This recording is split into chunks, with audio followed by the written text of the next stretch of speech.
मर क्यों नहीं जाती? मर क्यों नहीं जाती तू? Are you ready?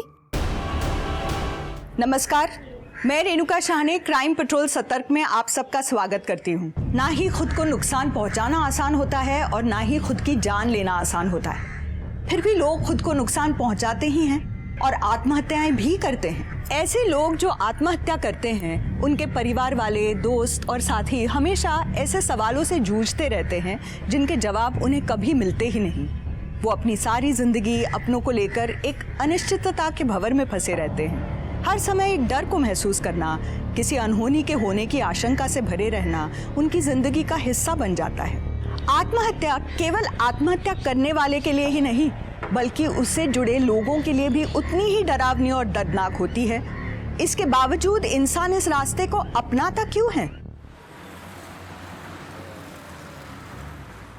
ऐसा है सूरज भाई, ये जितने टीवी सीरियल्स की शूटिंग, फिल्मों की शूटिंग मड आइलैंड में होती थी ना, मलाड के, वो सारी शिफ्ट होके नायगांव जा रही है। आप बस नायगांव में प्रॉपर्टी खरीद कर डाल दीजिए। ये कुछ प्रॉपर्टीज है नायगांव की, यहाँ इन्वेस्टमेंट करेंगे तो कोई प्रॉब्लम नहीं होगी।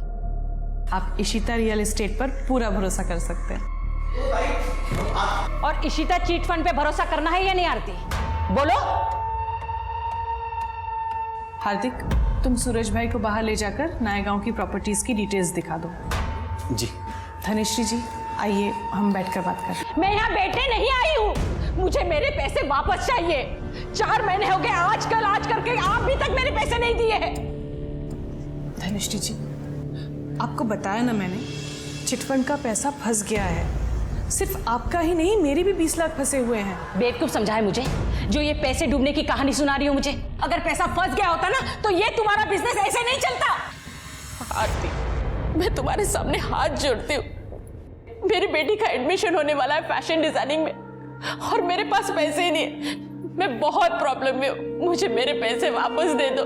धनिश्री, आइए बैठ जाइए। मेरे पैसे, मेरी बेटी का एडमिशन। पानी पानी पीजिए, शांत हो जाइए, एकदम शांत हो जाइए।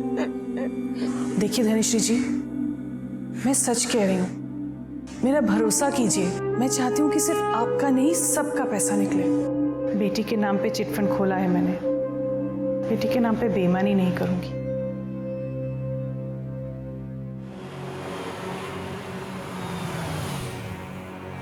डोंट वरी यार इशिता, किसी को कुछ पता नहीं चलेगा। तुम आराम से घर जाओ, ठीक है?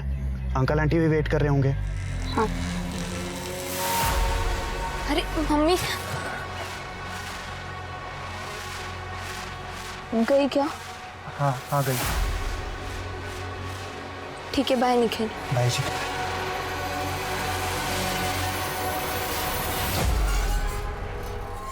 काय झालं ताई, गेली का ती? कस्टमर के सामने वो औरत ऑफिस में घुस आई, उल्टी सीधी बातें कर रही थी। रोक नहीं पाया तू उसे? किसने बिठा के रखा तुझे यहाँ पे? ताई, मैंने उन्हें रोकने की कोशिश की पर वो सीधा अंदर घुस गई। अक्खा दिन ये कान में घुसा के रखता है ना, दिखी नहीं होगी, रोकता कैसे? हार्दिक, तू अगर मेरा भाई नहीं होता ना, कब का भगा चुकी होती तुझे। सॉरी ताई। वाह, तो अब लोग घर तक आने लगे हैं पैसे मांगने। हाँ, ये सब चल रहा है यहाँ पर। विपुल, बिजनेस ऐसे ही चलता है, ऊंच नीच लगी रहती है। और घर कैसे चलता है ये भी बता दो। तुम्हारी बेटी इशिता कहाँ है, कुछ पता है तुम्हें? उसका फोन नहीं लग रहा है। पूना से आज सुबह निकलने वाली थी, रास्ते में होगी इसीलिए फोन नहीं बात लगा। हुई थी उससे? हाँ, सुबह से मैं काम में बिजी हूँ विपुल, कल रात बात हुई थी, तब बताया था उसने। 1 मिनट, तुम अपने काम में इतनी बिजी हो कि अपनी जवान बेटी के साथ बात करने का तुम्हारे पास टाइम नहीं है क्या? लो आ गई इशिता, खामखा परेशान होते रहते। और बेटा इशिता, कैसी रही नेहा के बहन की शादी? अच्छी थी, बहुत मजा आया। अच्छा बेटा, सुनो मेरा। पप्पा मम्मी सुनो ना, मैं बहुत थक गई हूँ, मुझे रेस्ट करना है, प्लीज एक्सक्यूज मी।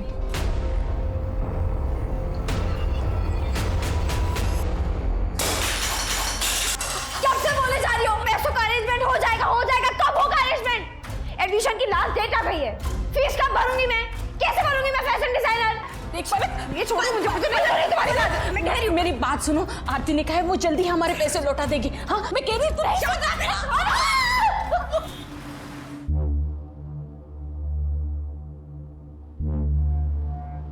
पापा, आपको ये सब करने की क्या जरूरत है? प्लीज मत करिए प्लीज।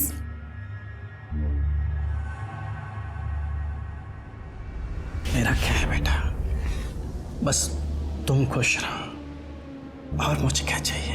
हाँ?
सर, ये लड़की का सुसाइड नोट।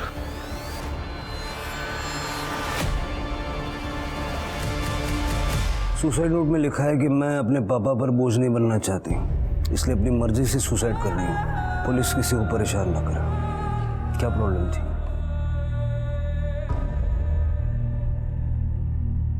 शिरके बेटी के बाप है, सदमे में है। थोड़ा वक्त दे के फिर बात करते हैं, तब तक सारी फॉर्मेलिटीज कंप्लीट कर लो। ठीक है सर।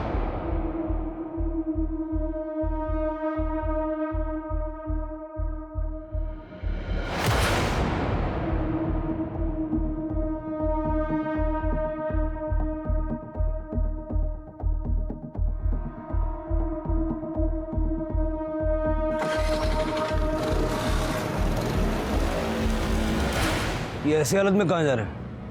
तृप्ति, यहाँ की सिचुएशन संभालो। शिरके हेलो।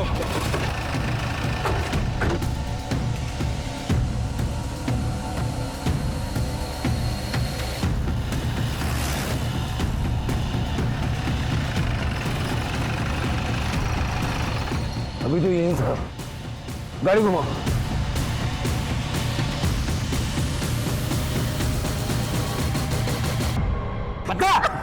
पता कहाँ है तेरी माँ? बोल बोल बोल। क्या कर रहे हैं? सर छोड़िए मत इनको, इसके माँ ने ही मेरे सोनाली को बाहर डाला है। बोल कहाँ है? छोड़ूंगा ना मैं तेरे। शिरके ले जाओ, लेके जाओ। सर छोड़ो मत। हेलो, बोल बोल कहाँ है तेरी माँ? बोल। बेटा तुम ठीक हो? क्या नाम है तुम्हारा? इशिता पाटिल। ये आदमी क्या कह रहा था? सर मैं इसे नहीं जानती, ये घर पर आए और मम्मी कहाँ है पूछ रहे थे। जैसे ही मैंने बोला कि मम्मी घर पर नहीं है तो वो मेरा ही गला दबाने लगे। कहाँ है तुम्हारी मम्मी और पापा? पलक क्या कर रही है? तो चाकू लग जाएगा। छोड़। नहीं नहीं, मैं काट ही देती हूँ। नहीं मैं काट लेती हूँ। नहीं छोड़ो, साइड हटो, छोड़ दो। तो फिर मुझे पैसे दे दो, वरना मैं अपना हाथ काट लूंगी। पलक, तू जानती है ना घर में क्या प्रॉब्लम चल रही है पैसों के लेके, और तुम्हें 50,000 रुपए चाहिए और तुम बता भी नहीं रही हो तुम्हें क्यों चाहिए 50। क्या करती बता के? बताया तो था कि फीस के 5 लाख लगेंगे। वो कौन से दिए थे तुमने जो अब बताने पर तुम मुझे 50,000 दे दोगी? असल में तुम्हें ना भिखारी की तरह रहने की आदत हो गई है और मैं वैसे नहीं जी सकती, इसलिए मैं जा रही हूँ। बाय। मैं काट लेती हूँ। चल मेरे साथ। मम्मी मम्मी बहुत दर्द हो रहा है। मम्मी बहुत दर्द हो रहा है, बहुत दर्द हो रहा है। चल। सॉरी मम्मी, पता नहीं मुझे गुस्से में क्या हो जाता है। सॉरी। कोई बात नहीं बेटा, तू टेंशन मत ले, सब ठीक हो जाएगा। तू अभी आराम कर। सो जा, संभल के।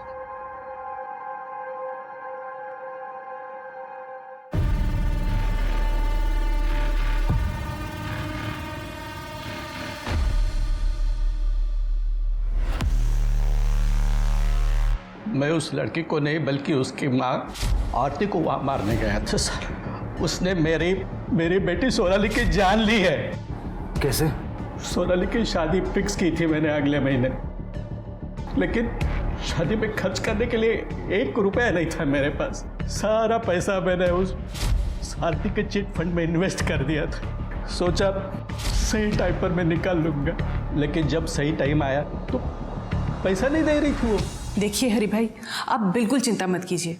जैसे ही चिटफंड के डूबे हुए पैसे वापस आएंगे, मैं सबसे पहले आपके 5 लाख रुपए लौटाऊंगी। इसलिए शादी के लिए मैंने अपना मकान बेचने का फैसला किया सर, लेकिन सोनाली नहीं चाहती थी कि उसके शादी के लिए मैं अपना घर बेच दूं। पापा, आपको ये सब करने की क्या जरूरत है? प्लीज मत करें, प्लीज।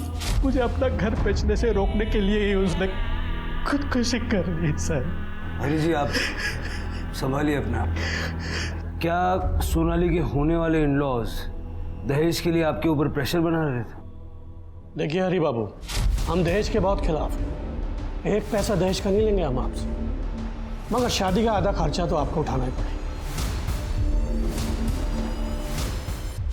सर, सोनाली ने कहाँ लिखा हमारा नाम अपने सुसाइड लेटर में? आप लोगों ने हरी के ऊपर जो शादी का आधा खर्चा उठाने का प्रेशर बनाया, उससे सोनाली अपने पिता को बचाना चाहती थी और इसलिए सोनाली ने सुसाइड किया है। सर, आप हमारी बात का विश्वास कीजिए। सर, हमें बिल्कुल पता नहीं था हरी की कंडीशन इतनी खराब है, और हमने इसको कोई फोर्स नहीं किया सर।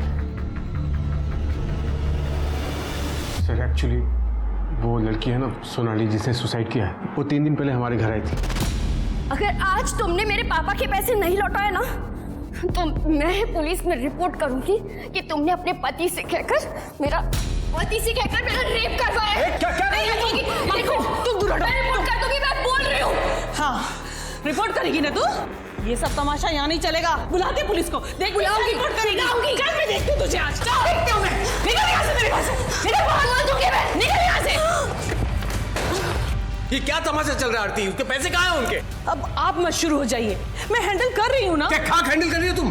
वो लड़की मेरे ऊपर रेप का फर्जी केस डालने की बात कर रही थी। चिल्लाइए मत। आपसे ज्यादा ना मुझे टेंशन है इन सब के पैसों की, और मैं इंतजाम कर रही हूँ। इनफैक्ट मैं अभी जाकर पैसे लेकर आई, और बिना पैसों के आज मैं घर वापस नहीं आऊंगी। हाँ, तुमसे हो पाया तो ठीक, मुझे कुछ करना पड़ेगा। सर, उस दिन के बाद से आज तीसरा दिन है सर, आरती घर वापस नहीं आई है। तुम्हारी बीवी 3 दिन पहले पैसे लेने के लिए घर से निकली थी, अब तक वापस नहीं आई। किसके पास गई थी पैसे लेने? सर, वो तो नहीं पता मुझे, लेकिन मुझे लगता है सर, जिसने चीट फंड में पैसे डुबाए थे उसी से लेने गई होगी। हार्दिक, तुम्हें तो कुछ पता होगा, तुम तो उसके साथ काम करते थे ना? नहीं जीजा जी, एक्चुअली ताई ने मुझे इस बारे में कुछ नहीं बताया था। आरती 3 दिन से गायब है और आप लोगों ने उसे ढूंढने की कोशिश भी नहीं की। एक्चुअली ताई ने मुझे फ़ोन करके बताया था कि वो 2-3 दिन घर से बाहर रहेंगी, तब तक ऑफिस का काम मुझे संभालने को कहा था। इसलिए सर मैंने ध्यान नहीं दिया, क्योंकि पहले भी आरती काम के सिलसिले में बाहर आती जाती रहती थी। कहाँ जा रही थी ये नहीं बताया तुम्हारी ताई ने? नहीं मैडम। ऐसा तो नहीं है कि चिटफंड के पैसे तुमने गायब कर दिए और जब सोनाली ने सुसाइड कर लिया तो घबरा के आरती के चले जाने की कहानी सुना रहे हो? अरे नहीं सर, कैसी बात कर रहे हैं सर? हम जो भी बता रहे हैं आपको सच बता रहे हैं सर। देखो, पुलिस को लग रहा है उस लड़की ने सुसाइड किया है, और उसी हिसाब से पुलिस इन्वेस्टिगेशन कर रही है। मर्डर के बारे में उनके पास कोई आइडिया नहीं है, समझ रहे हो? तो जैसा मैं बोल रहा हूँ ना, वैसा ही करो, ठीक है? हम बाद में फ़ोन करते हैं।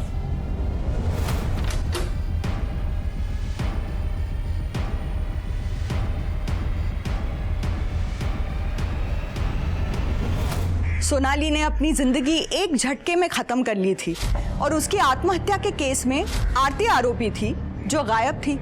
पुलिस ने आरती की तलाश में जमीन आसमान एक कर दिया था, और जब पुलिस किसी के पीछे ऐसे पड़ती है तो कोई आखिर कितनी देर भाग सकता है। अंततः आरती भी पुलिस की गिरफ्त में आ ही गई थी, मगर उस तरह से नहीं जिस तरह से पुलिस चाहती थी।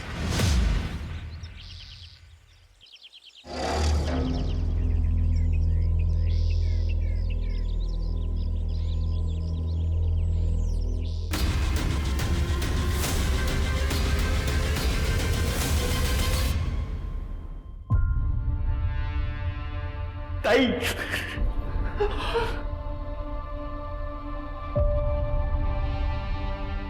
सर, जब से चिटफंड का मामला हुआ था तब से कुछ लोग परेशान कर रहे थे आरती को पैसों को लेकर। चिटफंड के बारे में तो हम पता लगाएंगे ही। आप लोगों से मैं ये जानना चाहता हूँ कि किसी और के पास आरती को मारने की कोई और वजह हो सकती है? तृप्ति, आरती के चिट फंड में जितने भी लोग हैं सबसे बात करो। किसने घपला किया, क्या घपला हुआ, और पैसों को लेकर कितने लोग आरती से नाराज थे, मुझे सारी डिटेल्स चाहिए। चलिए। शिरके, आरती की बॉडी गोनी में मिली थी, मतलब मर्डर कहीं और हुआ और बॉडी को डंप किया गया। आरती का सीडीआर निकलवा और उसकी लोकेशन बता करो, कहाँ गई थी, किससे मिली थी। रियल एस्टेट और चिटफंड के बिजनेस में थी, दुश्मन तो होंगे ही। मैडम, मैं पैसा उठाना था चिट फंड से, लेकिन उसका इंस्टॉलमेंट टाइम टू टाइम जमा करता था। पता नहीं आरती ऐसा क्यों कह रही थी कि चिट फंड का पैसा डूब गया। आप लोगों को आरती ने कब कहा कि चिट फंड का पैसा डूब गया है? 4 महीने पहले मैडम। उसके बाद उसने चिट फंड का सारा काम बंद कर दिया। बहुत चालाक औरत थी मैडम। ऐसा लगने की कोई खास वजह? जी मैडम, उस चिट फंड में आरती के भी 4 चिट फंड थे हम सबके साथ, जिसके पैसे उसने थोड़े मुनाफे के साथ बहुत पहले ही निकाल लिए थे, और उन्हीं पैसों से वो अपना बिजनेस बढ़ा रही थी। लेकिन जब उसको हम सबके पैसे देने की बारी आई तो फिर उसने कहा कि मेरा सारा बिजनेस डूब गया। ऐसा कह के उसने हम सबको धोखा दिया मैडम, इसलिए मर गई है।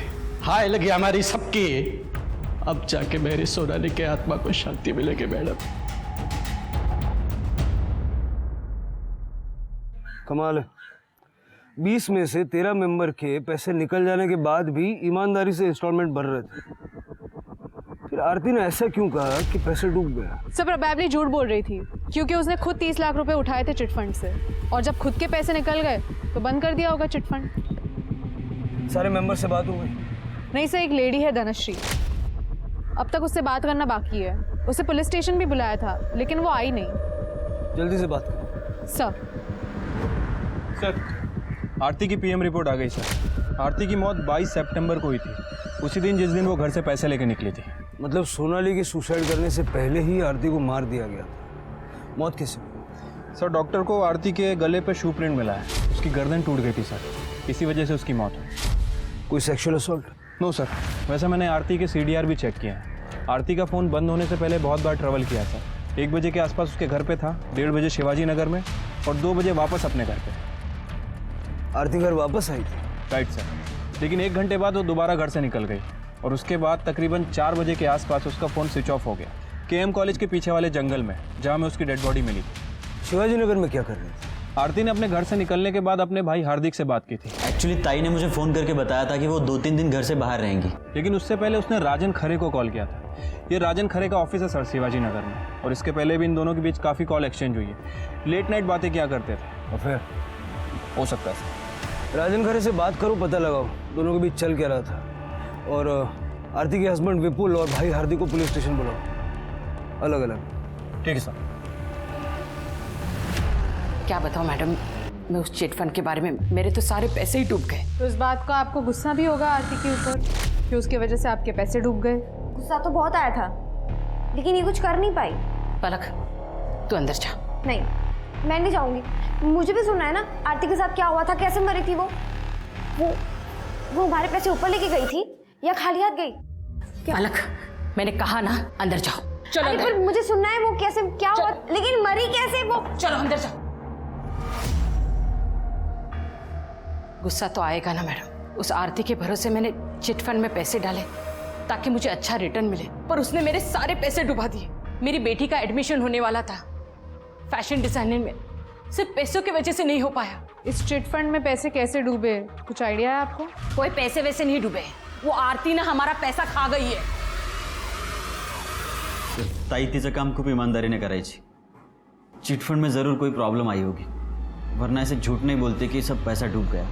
कॉल रिकॉर्ड्स के हिसाब से तुम्हारी ताई घर से 1 बजे निकली थी और 2 बजे घर लौट आई थी। तुम्हारे जीजा जी ने ये बात नहीं बताई, तुम बता सकते हो क्यों आई थी? सर 1 से 2 के बीच में तो मैं घर चला जाता हूँ लंच के लिए, या बाबतीत मी तुम्हाला काही नाही सांगू शकणार। तुम्हारी बहन और जीजा जी के बीच में रिश्ता कैसा? जहाँ तक मैं जानता हूँ सब ठीक ही था। 22 तारीख को घर से निकलने के बाद तुम्हारी ताई किसी राजन खरे को मिलने गई थी, बता सकते हो कौन है ये राजन खरे? राजन खरे नहीं माहिती सर। आरती मेरी प्रॉपर्टी को कमीशन बेस पे सेल किया करती थी और उसको भाड़े पे भी उठाती थी। 22 तारीख बता रहे ना आप? 22 तारीख को आरती ने मुझे कॉल भी किया था और वो मुझसे मिलने भी आई थी। आरती अपने घर से ये बोल के निकली थी कि वो चिट फंड के पैसे लेने जा रही है। मैं अभी जाकर पैसे लेकर आती हूँ। कहीं उसके चिट फंड के फ्रॉड में आप भी तो शामिल नहीं हैं? मिस्टर शिर्के, बात कहने से पहले सोच लेना चाहिए कि कहाँ बैठे हैं। इतना बड़ा बिजनेस है मेरा, ये तो संभलता नहीं और आप ये 2 कौड़ी के चिटफंड की बात कर रहे हैं मेरे सामने। तो फिर आप ही बताइए कि आरती आपसे मिलने क्यों आई थी? डेफिनेटली उसे मदद की जरूरत थी। राजन, मुझे रुपयों की सख्त जरूरत है। कितने रुपए चाहिए? 45 लाख। अब 45 लाख रुपए किसी को कोई यूं तो नहीं दे देता।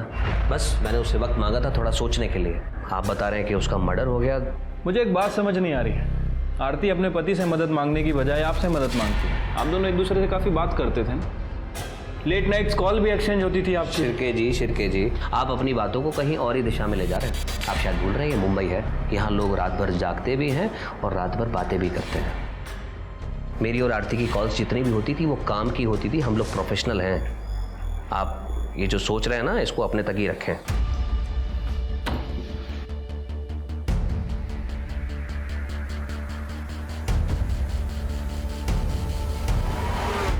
सर, आरती वापस घर कब आई थी, कब बाहर चली गई, मुझे कोई आइडिया नहीं है सर। मैं उस वक्त घर पे नहीं था, मैं ऑफिस चला गया था सर। आरती ने चिटफंड से 30 लाख रुपए निकाले थे। उस 30 लाख का क्या किया ये तो पता होगा आपको। मुझे नहीं पता सर, हो सकता है उसने अपने बिजनेस में लगाए हों 30 लाख रुपए। प्रॉपर्टी के ब्रोकर के काम में 30 लाख का इन्वेस्टमेंट ज़्यादा नहीं है? मैंने कहा ना आपको कि मैं ज़्यादा इंटरेस्ट नहीं लेता था आरती के बिजनेस में। बिजनेस में इंटरेस्ट नहीं लेते थे, लाइफ में तो लेते होंगे। आफ्टर ऑल बीवी है आपकी। राजन खरे कौन है?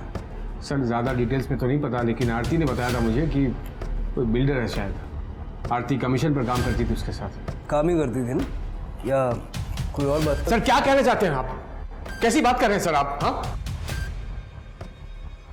22 तारीख को आपसे झगड़ा करके जब आरती घर से निकली तो उसने सबसे पहला कॉल राजन खरे को किया था।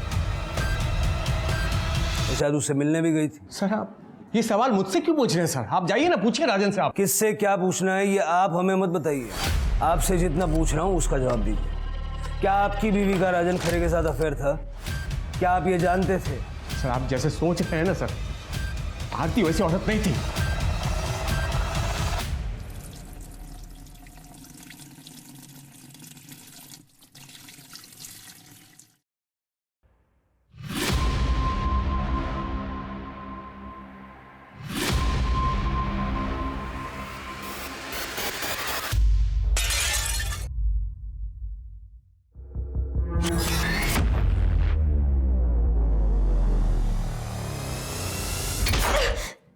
तुम मर क्यों नहीं जाती? मर क्यों नहीं जाती? मर क्यों नहीं जाती तू? मर जाओ! ये मर जाओ! ये क्या कर रही है तू? उठ! क्या कर रही है तू? मार दिया मैंने इस औरत को, मार दिया, मार गई, मर गई। चुप, बिल्कुल चुप। क्या बोली जा रही है तू? हाँ, अगर किसी ने सुन लिया ना तो जेल हो जाएगी तुझे। चल यहाँ से।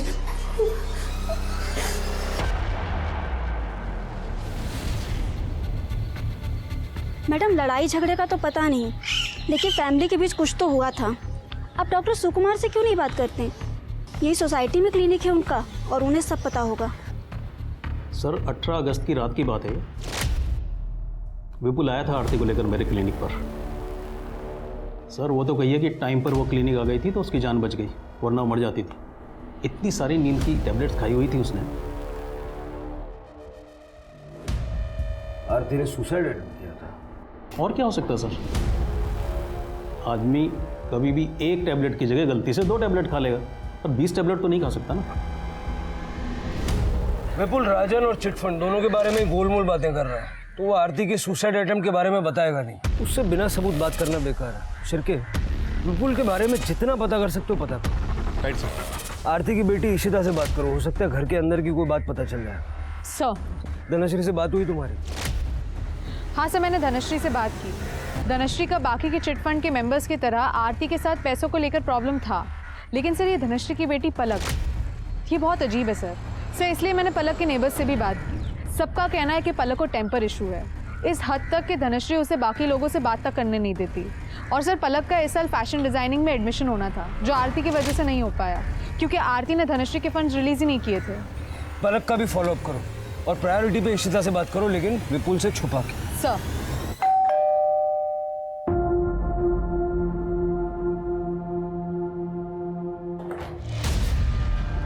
निखिल तुम यहाँ क्यों आए हो? पापा भी घर पर है। यार इशिता, मैं तो बस तुम्हें चेक करने आया था कि तुम ठीक हो ना। कौन है इशिता?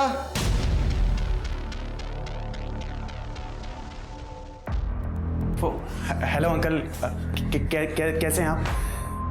वो अंकल मम्मी ने खाना भेजा था, बस वही देने आया था। ठीक है अंकल, मैं जा रहा हूँ। बाय इशिता।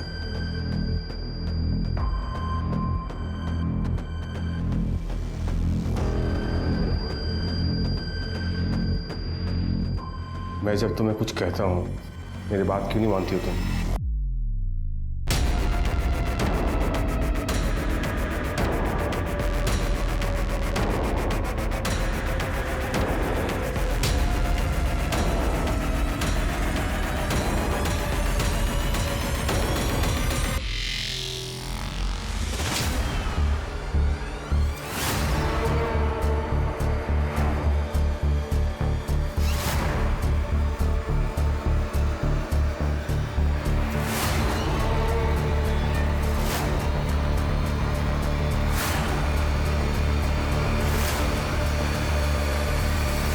कौन था वो लड़का? पता नहीं, होगा कोई। अच्छा मैडम, आपको कुछ काम था मुझसे? इशिता, मुझे पता है तुम्हारी मम्मी ने कुछ दिनों पहले सुसाइड करने की कोशिश की थी, और इंसान सुसाइड तभी करता है जब उसकी लाइफ में सब कुछ ठीक नहीं चल रहा होता। सच बताओ, क्या प्रॉब्लम थी तुम्हारी मम्मी को? मेरी मम्मी को कोई प्रॉब्लम नहीं थी, और ना ही उन्होंने सुसाइड अटेम्प्ट करने की कोशिश की। बस उनकी तबीयत खराब थी कुछ दिनों से, और कुछ नहीं।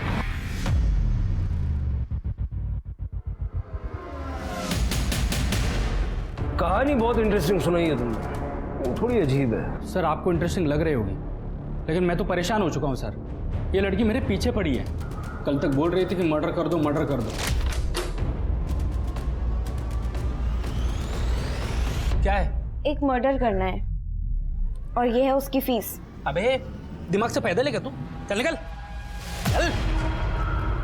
कहाँ से आ जाते हैं, और आज अचानक से बोल रही कि मैंने किसका मर्डर कर दिया है। आपने आरती को मारकर मेरा काम कर दिया, लेकिन आपने पेमेंट ही नहीं ली, और अगर आप पेमेंट नहीं लेंगे तो आपका उधार रह जाएगा, और मैं किसी का उधार रखती नहीं हूँ, इसलिए। कौन आरती?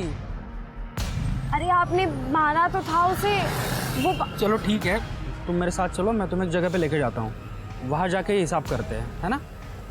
हाँ? चलो। सर मैंने इंटरनेट पे चेक किया तो देखा वाकई एक आरती नाम की लेडी का मर्डर हो चुका था। तो मुझे लगा कि अगर ये ऐसी मेरे पीछे पड़ी रही ना तो एक दिन मुझे जेल भिजवा के ही मानेगी। तो सर मैं कैसे तैसे करके बहला फुसला के यहाँ तक उसको लेके आया। तो सर आप अभी देख लीजिएगा क्या करना है। कुछ ना कुछ तो किया होगा ना तुमने, ऐसे ही थोड़ी ना लड़की पीछे लग गई। अरे सर मैं एकदम सीधा साधा आदमी हूँ। मैंने खुद सुना था इसे फोन पे 2 लोगों की सुपारी लेते हुए, इसलिए मैं इसके पास आरती की सुपारी देने गई थी। तू शांत हो जा सर, इसकी बात पर विश्वास मत कीजिए, ये थोड़ी बीमार है। आप एक सेकंड चुप रहिए। क्या सुना था बेटा तुमने? अरे यार तू मेरी बात तो सुन पहले।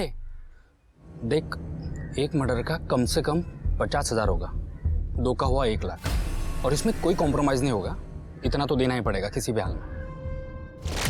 अरे सर मैं एक राइटर हूँ, क्राइम शोज लिखता हूँ, ऐसे ही किसी स्टोरी का डिस्कशन इसने सुना होगा सर, इसलिए, बाकी कुछ नहीं है। सर झूठ बोल रहा है ये, तू झूठ क्यों बोल रहा है? सर मैं अभी क्लियर करता हूँ। सर ये मेरा यूनियन कार्ड है, अगर आप चाहे तो यूनियन में फ़ोन करके पता कर सकते हैं। मम्मी ये लोग तो मेरा यकीन नहीं करे, पर तुम तो मानती हो ना।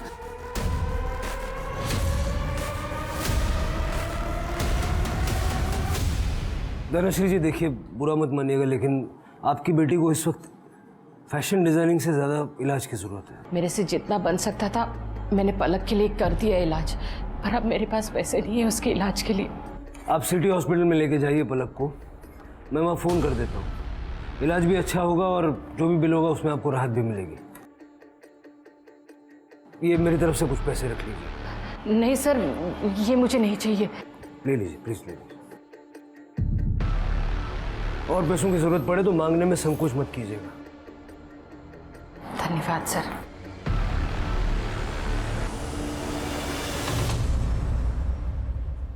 सर, विपुल के कॉल रिकॉर्ड्स मिल गए 22 सितंबर के। 22 सितंबर को दोपहर को 2 बजे विपुल अपने ऑफिस में नहीं बल्कि घर में था, और 4 बजे केएम कॉलेज के पीछे वाले जंगल में, जहां आरती की डेड बॉडी फेंकी गई थी। सर मैं आपको कह रहा हूं, मैंने आरती को नहीं मारा सर। ये सबूत तो कुछ और ही कह रहे हैं। सर मैं आपको सब कुछ सच सच बताता हूं सर। उस दिन जब मैं ऑफिस से घर लौटा तो मैंने देखा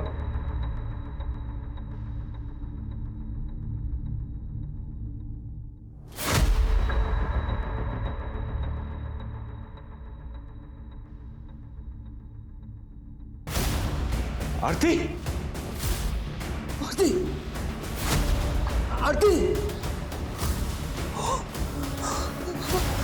आरती। Oh my God!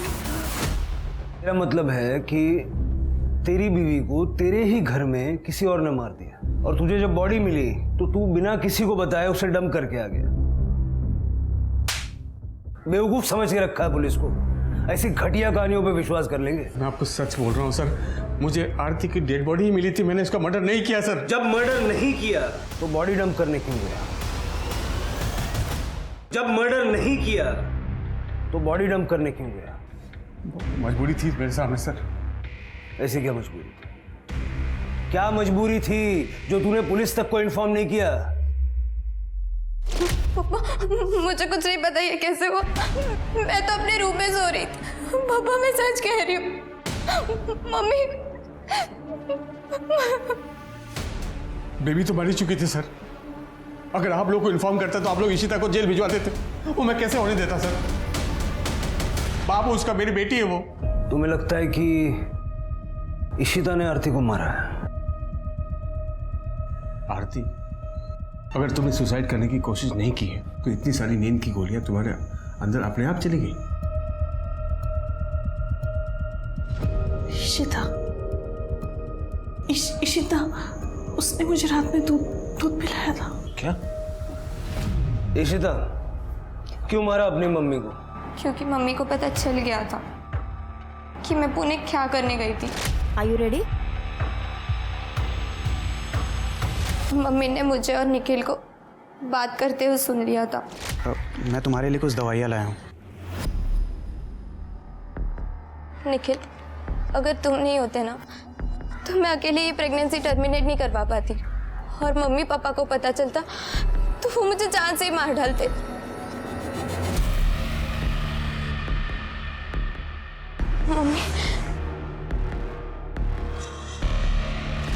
मम्मी ने तो मुझे बहुत मारा। तमीज, शर्म नहीं आई तुझे? मगर पापा को उस बारे में कुछ नहीं बताया था, लेकिन मेरे मन में डर बैठ गया था कि वो पापा को कुछ बोल ना दे, लेकिन वो बच गई और फिर पापा को जाके सब कुछ बता दिया। फिर पापा ने बात सुनो।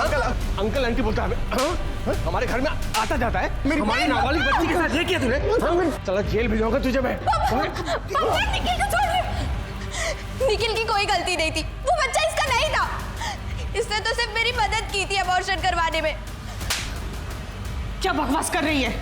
किसका बच्चा था फिर वो? तनुज का। ये तनुज कौन है?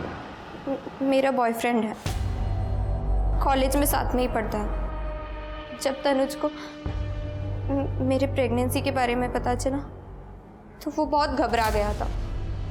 तब निखिल ने ही मेरी मदद की थी। पुणे में अपने दोस्त के क्लिनिक में मेरा अबॉर्शन करवाया। अबॉर्शन हो गया, मम्मी को पता चल गया था, पापा को पता चल चुका था, जितना बुरा हो सकता था सब हो। तो क्यों मारा अपनी मम्मी को? सर मैंने नहीं मारा है अपनी मम्मी को। मैं तो उस दिन अपने कमरे में सो रही थी। मैंने पापा को भी बोला था कि मैंने अपनी मम्मी को नहीं मारा है, लेकिन इन्होंने ना सब कुछ मेरे ऊपर डाल दिया कि ये बच जाए। क्या बकवास कर रही है तू? मैंने तुझे बचाने के लिए सब कुछ किया, तू मुझे फंसा रही है तू। एक मिनट आप चुप रहिए।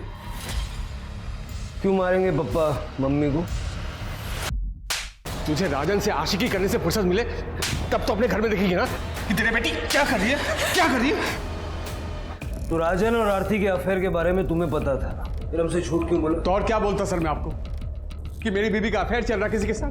अरे मेरा अफेयर नहीं चल रहा था उसके साथ, मैं पहले भी आपको बता चुका हूं। मैं आप लोगों को राजन के बारे में कुछ भी बोलता ना सर तो आप लोग डिटेल्स में घुस जाते और मैं फंस जाता, इसलिए मैं चुप रहा। लेकिन मैं अभी सच बोल रहा हूँ सर।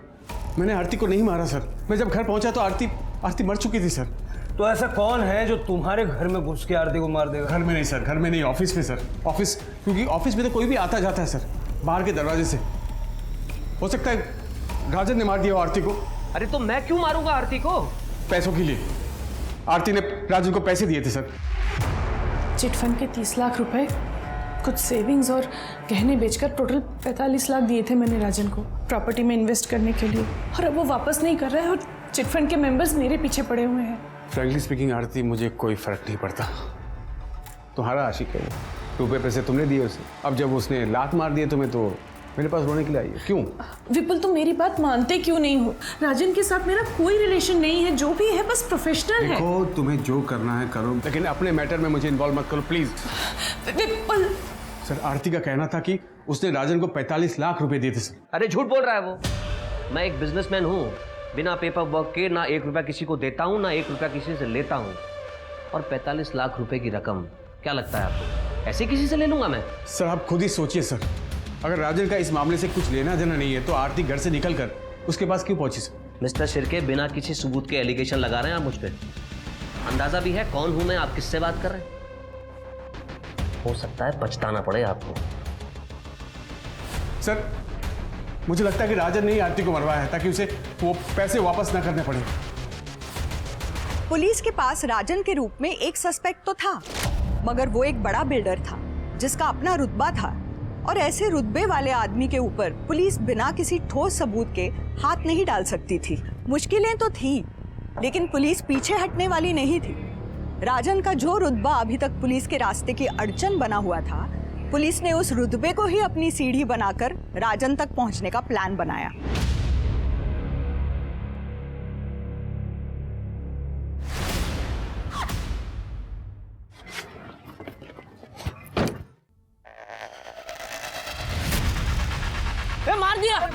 मार दिया मैंने कुछ मार दिया, लड़के को मार दिया। दारू पिया हुआ है। पुलिस को बुला।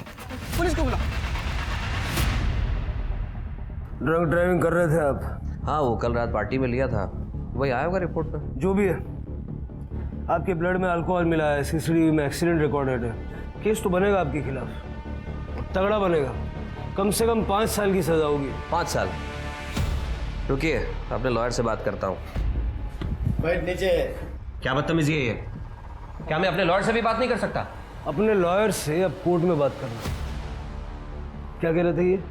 हम जानते नहीं है, हमें पता नहीं ये कौन है, पछताना पड़ेगा, यही कहा था ना शिर्के?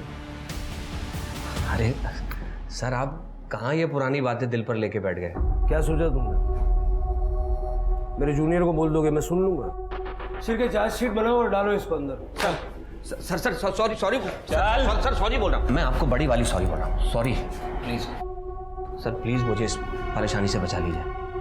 देखिए, अगर आप मेरी हेल्प करेंगे तो मैं भी आपकी हेल्प करूंगा। आरती के दिए 45 लाख रुपए के बारे में मैं आपको सच बता दूंगा। तुम तो कह रहे थे कि आरती ने कोई पैसा तुम्हें दिया ही नहीं था। उसने मुझे 45 लाख रुपए दिए थे सर, और वो पैसा मैं उसको लौटाने भी वाला था। मार्केट डूब गया, सारा पैसा फंस गया सर।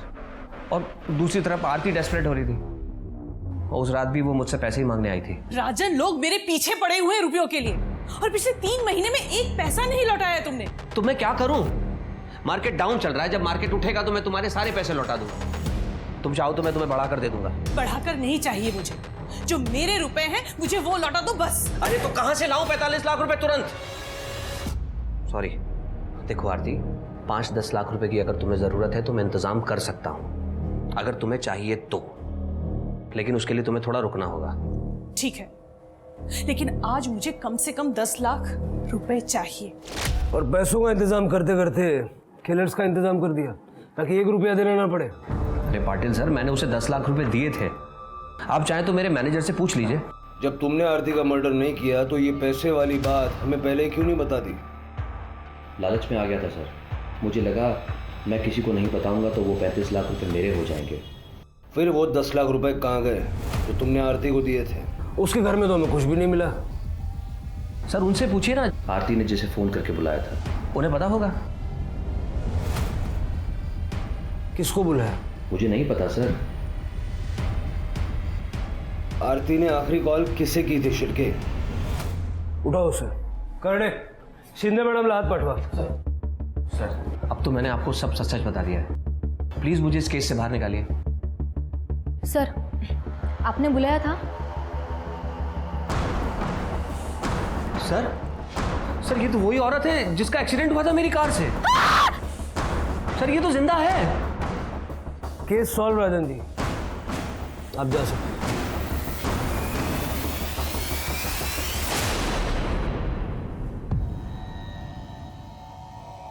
भाऊ हो तो मैं आरती से, पर उसने मुझे हमेशा एक नौकर की तरह ट्रीट किया।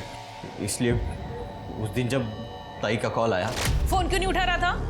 ताई मैं कुछ काम कर रहा था। एक एड्रेस भेजा है तुझे, उस एड्रेस पे आ जा। क्यों ताई, क्या हुआ? एक बड़ी पेमेंट मिल रही है, तू आएगा, सेफ्टी रहेगी। कितना बड़ा? 10 लाख। अब सारी बातें तो फोन पे पूछेगा कि आएगा भी? 10 लाख की बात सुनते ही मैंने तय कर लिया, चाहे कुछ भी हो जाए ये पैसे मुझे लेने ही है। इसलिए मैंने अपना फ़ोन घर पे छोड़ दिया और ताई को रिसीव करके उनके घर ले आया।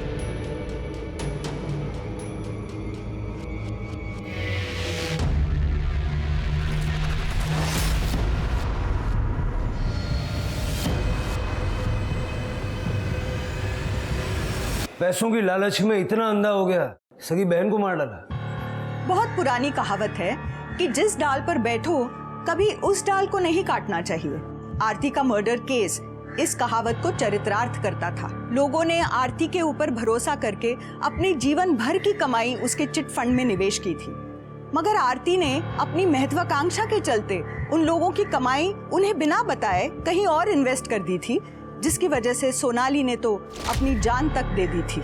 आरती के मन में खोट नहीं थी, मगर उसने अपने ऊपर विश्वास करने वाले लोगों से झूठ तो बोला ही था। और जब आप किसी का विश्वास तोड़ सकते हो तो कोई आपका विश्वास भी तो तोड़ सकता है। अपने पैसों को लेकर हमेशा सतर्क रहे। कहीं भी पैसे इन्वेस्ट करने हो तो लोगों की बातों पर भरोसा करने से पहले अपने फाइनेंशियल एडवाइजर या किसी जानकार से पता लगाने की कोशिश जरूर करें। इसी सलाह के साथ अब मैं रेणुका शाहने आपसे विदा लेती हूँ। हम फिर मिलेंगे ऐसी एक कहानी के साथ जो रखेगी आपको सतर्क और जिंदगी को सुरक्षित। तब तक अपना और अपने परिवार का ख्याल रखिए और देखते रहिए क्राइम पेट्रोल सतर्क। जय हिंद।